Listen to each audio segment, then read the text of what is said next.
Hello, Riven mains and Yasuo mains alike. I am the Nightwing, Way of Life Esports, coming at you guys with another League of Legends video. So, I am going to be doing this news video because I am absolutely amazing. And you guys know that it troubles my mind to know that I am not a challenger player, rank 1 in NA solo queue. Because that means anything, let's go over this news. There's not really a lot of news, but I just thought that it'd be good to cover it all right now, because if it actually gets to be too much, then I'm just going to overall get too overwhelmed with news, and then I won't be able to actually give it to you guys. So basically, Origin releases Cold. So the last time we saw Cold was when Origin lost the last game of their season to Rogue. Then after that, Origin tweeted out that they couldn't play Cold because of his medical issue that he had gone through. Then today, a lot was said more. I haven't got a chance to read it yet, but I'm going to read it right now. The 24-year-old will be taking an indefinite break from League.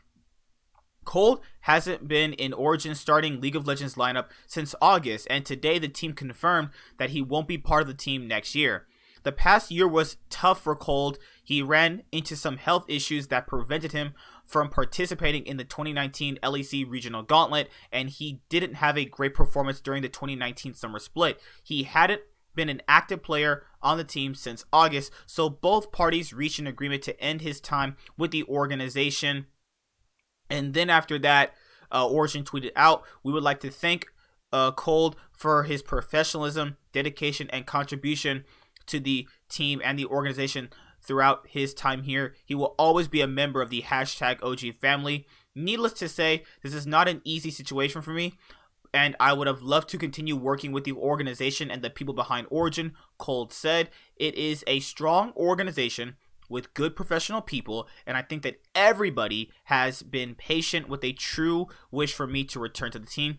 Cold also said that he won't be playing at a high level for the foreseeable future while he concentrates on recovering completely.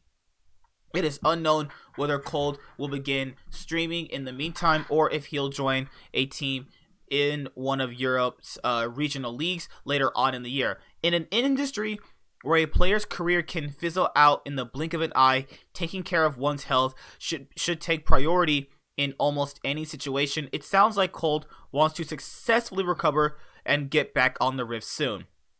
Yeah, no one knows what happened to him. All they said was medical issues. So what I'm suspecting is something that it's probably something that literally causes you to be, I don't know. I don't want to speculate personally, but it has to be something pretty severe where he's taken a early retirement in his career.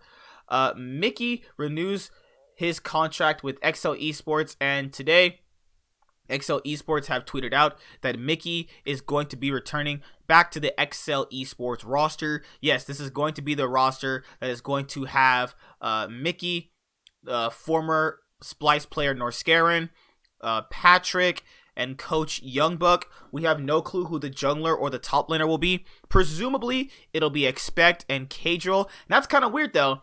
Youngbuck going to XL, and then he's gonna coach Expect again, and he had already previously coached Expect on G2 before. That'd be actually just pretty weird. It's really interesting how a lot of these guys' careers actually get intertwined when they start moving around to different rosters, to different organizations. XL is looking like to be a better team this split coming up in EU, but I don't know specifically if it will be, but it's looking to be a lot better than their roster last year, because it might have been bought on a budget because they had to spend so much money to get into the LEC. So that is also a interesting notion at that matter, because if you're spending a lot of money to get into a franchise league, you're probably not going to want to spend a whole ton of money on star talent. But they did buy some pretty washed up players like Exile, and who was that other guy they bought? No, they bought Exile. He was pretty washed up at that point, even though he'd only been playing since 2016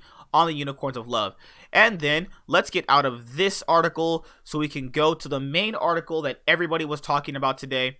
and that I got a chance to, finally cover for myself, is that Wolf retires from League of Legends. So the last time most people saw Wolf was that he was playing on SKT. That roster didn't make Worlds. He was actually subbed out for most of both splits. He was playing jungle for a little bit there, and then right after that, he left SKT, and then he went to the TCL to build up that region. He played on Supermassive, where he wanted to play with Zeitnot. Him and Zeitnot had been pretty good friends. They had been talking back and forth for a lot of the years that they were both on Supermassive, and Wolf was on SKT. Then after that, Wolf had lost a lot of weight. He said he was getting picked on a lot for his weight. I don't know if that was actually true, but based off how people talk about the League of Legends subreddit, at least for Korea, the fans can be pretty harsh when you're losing. And SKT was pretty bad in 2018. Their roster looked completely in shambles. I mean, at one point, Blank was considered a good jungler, and then it's like, what the flying flip is Blank doing? Having like 560... There was a game, I kid you not, go back and watch it. This dude has 500 damage on a Trinity Force Jax. Get this jungler out of here. What kind of trolling is this? What kind of level of trolling are you paying a jungler to the point where his maximum damage output out of a 30-minute game is 563 in a Triforce Jax? That means he was literally autoing jungle camps. Get him out of here. But Wolf was always a scapegoat for SKT's problems, but overall, I would say that he has one of the most decorative support careers in all of League of Legends in terms of supports. Now, I wouldn't say best support of all time. I think that could still go to Gorilla or Mata, however you would like to dispute that. Core JJ also gets brought up in that conversation as well. Sorry, I just bit my lip. Right after that, I would say he is a support where if you look at just accolades, he does have some of the best. I think that any support or any pro player would dream about winning Worlds, let alone winning Worlds twice. He has more World Championships as a support, as a pro player, than the average player to ever exist, at least right now, in the competitive aspect of League of Legends. And he is retiring, and he was one game away from getting back to Worlds after not getting to Worlds in 2018. And he's had a long career. He's literally won multiple titles in the LCK. Not even a lot of pros in the LCK still playing to this day say they can do that. Wolf basically tweeted out, he gave an exclusive interview to Invern, if you guys want to go check it out. I've thought about this over and over again. Wolf said, I've even once had a change of heart a couple of 100 times a day, and that's on whether or not I should continue to play as a pro. Long story short, I've decided to retire as a pro. I'm here to say that I think my time is over. And if he thinks that he can't compete anymore at the highest level, that is something that I respect, because you don't want to be a person to drag down your team if you are not going to be playing at 100% level, and I respect him for that. And Wolf is retiring. His career is over, and I wish you all the best, Wolf, in your next chapter of life. He's won 2 World Championships. That's more than anybody in North America can say they've won. Wolf has more World Championship titles than North American LCS. Isn't that pretty funny? All right, so today, Cloud9 announced that Blaber will be the starting jungler. A lot of people got very confused about who their starting jungler would be, because they mostly kept Blaber on the bench. And I'm going to say this right now. I like the guy. I think he's a pretty cool guy, having interacted with him at the LCS. I asked him a few questions. I actually have a picture with him on my Instagram when the game where they played TL to go on that really good win streak back in 2018 when they were like at 10th place and they had to win like every single game to make playoffs. That's when I got my picture with him. He's a great guy, honestly, but looking at this in terms of, now this is an actual downgrade. Going from Svenskeren all the way to Blaber is a downgrade.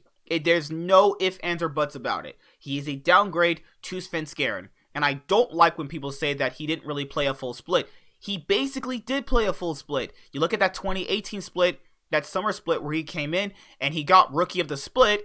I mean, he played more than one game to be rookie of the split. You do realize that, right? He came in, week 6, 7, and then played every single game after that point. They won nearly every single game except for like one, which they lost to Optic, that one game in their massive win streak. Then he played, I think, 1 or 2 games against TSM. He lost one, won one, lost. He won a few games at Worlds playing stage that year, then lost the game to Gen G. Then coming into this year, that's where you really start to question this move, because he's basically lost every single game, and it's not basically, he's lost every single game he's played this split alone. The 4 games he played, he lost. Every single game at Worlds, he lost. In Spring Split, he won a few games. He's won a few games for them in the spring. If I'm not remembering it correctly, please, tell me I'm wrong, because that would be greatly appreciated. I don't want to say the wrong thing. But I think that moving forward, it's not the best move, but if it's the jungler they feel most comfortable with, the jungler they feel will give them the best results, and it is a North American jungler that they can overall breed up more talent. I'm okay with it.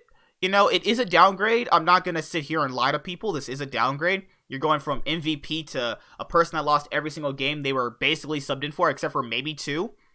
So I like that he finally got a starting spot, but I still don't like the way that Svenskeren had to play less games at Worlds because they felt like Blaber was the better option. Every single bad game Svenskeren had was literally 10 times better than Blaber's. There's just no debating that. People think he's very good. I think he's very inconsistent. Good and inconsistent really do affect people's minds the bad way. Does he have potential? I mean, players like Mash had potential. I mean, where does that get you? Nowhere. But he's not literally Mash level. But you understand what I'm saying, right?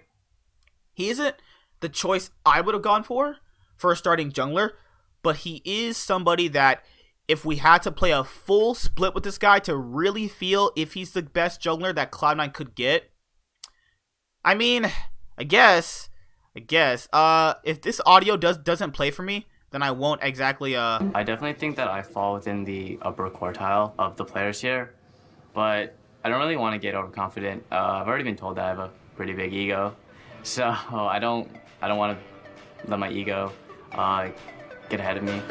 And with the 9th pick of the North American Scouting Grounds draft, Cloud9 selects Blabberfish 2. Oh, so long ago.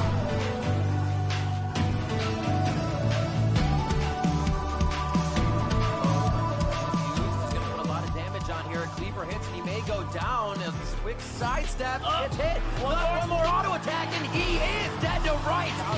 The can body slam over. This has to happen. If you want to get it. Lands the spike, goes down. He's forced to flash out as he could go down before the Baron hits. Barrels go in, and it's going to be Blaber's. Cloud9 will come in short. Flash is available.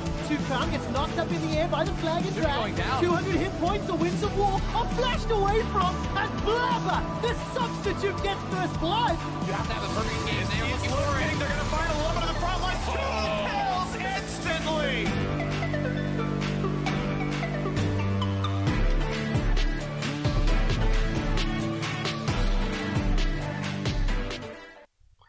Well, that was a nice video.